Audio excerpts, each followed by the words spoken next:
Good evening. It's 6 o'clock on Wednesday, September 7th, 2016. Welcome and thank you for joining us tonight for the English edition of Aura News, where we bring you today's top stories translated into English every weeknight. Some students protested today against the selection formula for university entrance. The students' protest was held outside the Prime Minister's office, where they expressed their concern that students with a high grade average did not manage to win at least in one university. They asked for a change to the selection formula. Shortly after the students' protest, the Minister of Education and Tirana University rector responded to their concerns. We listened to the students' concerns. The new system is more fair and based on merit. The publicized list is not the final winners list. Students can change their preference in the second phase. The selection formula is based on merit and transparency. No one should feel disappointed. You should follow the instructions of the Ministry of Education. Winning students can register at only one university before September 20th, declared the Minister of Education, giving assurance that students will be able to enter a university and that they should wait for the second phase to once again apply for 10 study programs. The Prime Minister, Edi Rama, also clarified the admission selection process for the students, saying, "The best students are the first to be selected, but the best students cannot go to all the universities they have won. Every winning student will register at one university. The winning students will have until September 20th to register at their chosen university.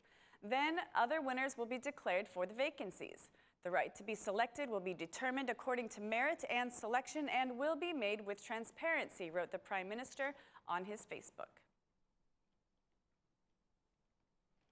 The Public Procurement Commission has declared the Unified Albanian companies Catalyst, Salilari, and Castrati as the winners of the concession contract for the national road, dismissing the Turkish company who had previously been declared as having won the contract.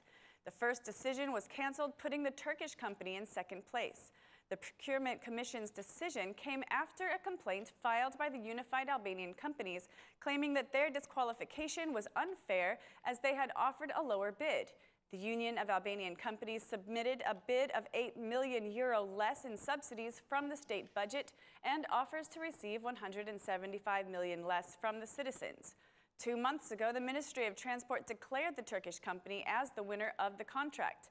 The Turkish company offered an ongoing investment for road maintenance and operation amounting to €320.6 million, while the state would subsidize €5.6 million a year for 13 years. The Union of Albanian Prosecutors is joining the Prosecutor General in its concern about the stalemate created in the prosecution since the new constitution has come into effect. Through a statement to the media, the union suggested that the lack of transitional provisions has created a problem in how the prosecution functions regarding issues that are still under investigation or in the trial stage. Another concern raised by the union has to do with how prosecutors are appointed. The union suggests that the prosecutors' workload is very high, making it necessary to increase the number of prosecutors in order to reduce the heavy workload and increase the quality of investigation so that criminal proceedings can get finished faster. The union also notes that the new magistrates graduating from the School of Magistrates under the current constitutional framework cannot be appointed to office because the new constitutional provisions provide that the only body that has the right to appoint or transfer the prosecutors is the Supreme Council of the Prosecution. Another concern is related to the continuation of duty for serious crimes prosecutors after the new constitution provides for the continuation of the duty only for judges of first instance and appellate courts for serious crimes, and says nothing about prosecution of serious crimes. At the end, the union once again raised its concern about the investigation of files dealing with corruption, for which it says that there are no transitional provisions to enable the continuation of their investigation. The U.S. Ambassador Donald Liu turned back from his holidays to speak about Albania's situation with crime and corruption. He was direct and severe, once again mentioning the Emiliano Shulazi case to show the level of impunity in Albania, along with the connection of criminals to people of influence. Now that the judicial reform has been adopted, the U.S. ambassador sends a warning for criminals to stay away from politics. In Albania, those accused of being major drug traffickers and organized crime bosses rarely face criminal charges. One well-known example of this phenomenon is the case of the convicted drug trafficker Emiliano Shulazi, who for many years has been accused of murder, drug trafficking, and extortion, but was only recently arrested. Albania has the lowest level of serious crime prosecutions in Europe. The problem is impunity. Powerful criminal bosses can literally get away with murder because of their ties to influential people. The situation in Albania is serious, but I believe that the judicial reform and the decriminalization process will help to fix the problem of impunity and criminal ties to politics. The people of Albania are fed up with criminals in politics.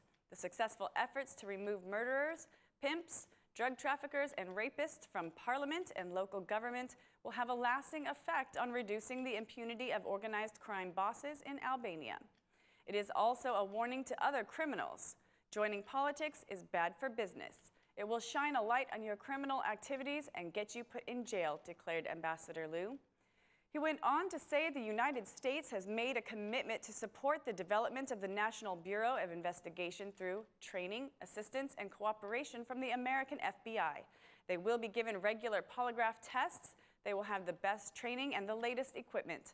An FBI agent will be assigned from Washington to ensure that they are effective in their jobs and are investigating cases without political bias, declared the U.S. ambassador, adding that it is in the interest of the U.S., the EU, and the Albanian people to deal successfully with its organized crime problem. Assembly Speaker Ilir Meta received the newly appointed ambassador of the United Kingdom, Duncan Norman, today, wishing him success in his new assignment. The Assembly Speaker reviewed the historical relations between Albania and the United Kingdom, highlighting that the Albanian Parliament wants comprehensive intensification of exchanges between the two countries and assessed the long-term UK investments in all our countries of the region. In this context, the interparliamentary exchanges were praised as extremely important for the quality of bilateral cooperation. Special attention was paid to further strengthening the close cooperation between the two countries in the fight against corruption, organized crime, and illegal trafficking. The Assembly Speaker praised the British support as meaningful. The UK is a very important partner for all Albanians, and intensifying this cooperation will increase the reliability of Albanian to British investors in the future, said Mr. Meta. Ambassador Norman expressed his satisfaction over the new jobs in Albania and informed Mr. Meta about the embassy's operational priorities towards bilateral cooperation.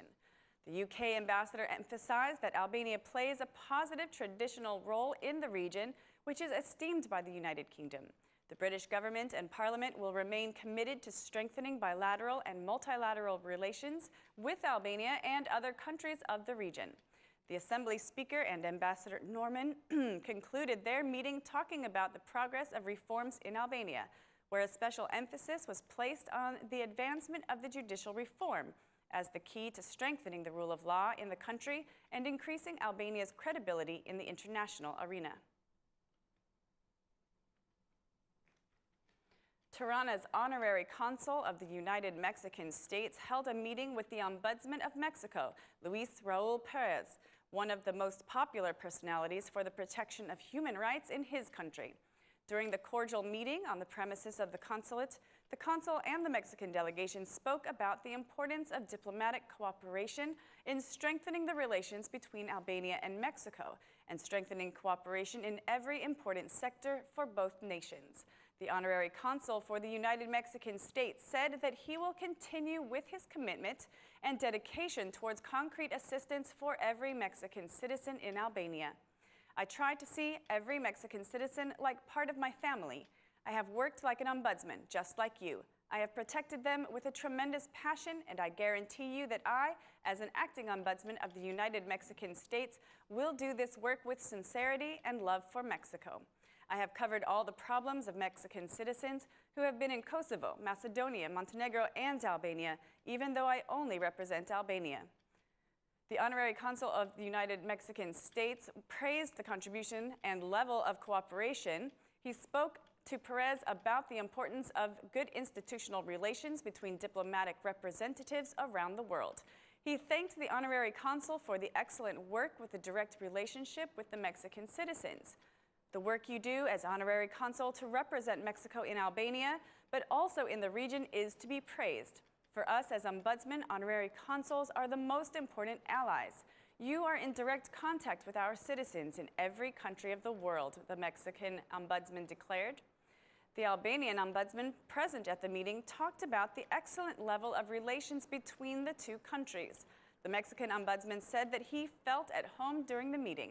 It was an honor for me to get to know the Albanian Council of Mexico. The meeting left me with the special impression that the Honorary Consul has a passion for Mexico, but also an interest in strengthening cooperation between the two countries, he said.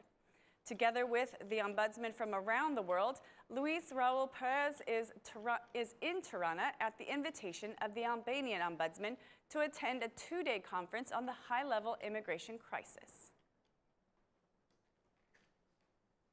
That's all for our English edition this evening. Please join us again Monday through Saturday at 6 p.m. for your local news in English. My name is Mari, and on behalf of Aura News, thank you and good night.